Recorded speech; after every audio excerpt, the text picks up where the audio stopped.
Infrastructure is the backbone of society. Ito ang tahimik na puwersa na nag-uugnay ng ekonomiya, roads that move trade, power grids that keep businesses running, telecom towers that connect people, at energy pipelines that support everyday life. Halos hindi natin ito napapansin. Pero kapag wala ito, titigil ang mundo.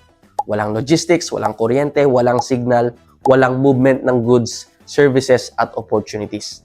1,000 lang kailangan mo para makasali ka sa paglago ng global infrastructure industry na ito through Rampler Online. Sa Atram Global Infrastructure Equity Feeder Fund, naka-invest ka sa global companies na nagpapatakbo ng essential systems ng modern economies. Kasama rito ang American Tower at Cellnex Telecom na nagpapatakbo ng telecom towers, Enbridge at Cheniere Energy na nag-handle ng energy transport, at Sempra na nagbibigay ng utilities. Hindi ito nice to have businesses, kailangan sila ng lipunan araw-araw.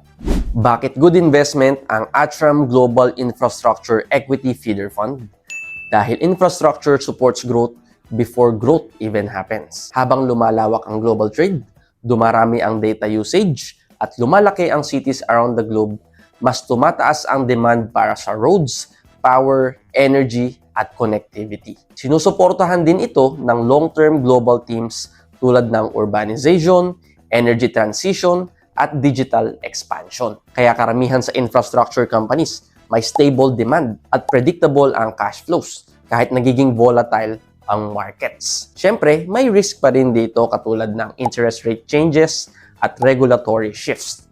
Pero kumpara sa ibang equity sectors like technology and AI, infrastructure tends to be more resilient dahil essential services ang pinapatakbo nito. Kung gusto mo ng exposure sa global growth na hindi lang umaasa sa trends o hype, kundi sa mga sistemang nagpapatakbo ng mundo, pwede itong maging stabilizing anchor sa portfolio mo. At hindi mo na kailangan ng malaking puhunan dito para magsimula dahil 1,000 pesos lang ito sa Rampler Online. Global infrastructure investing now made easy.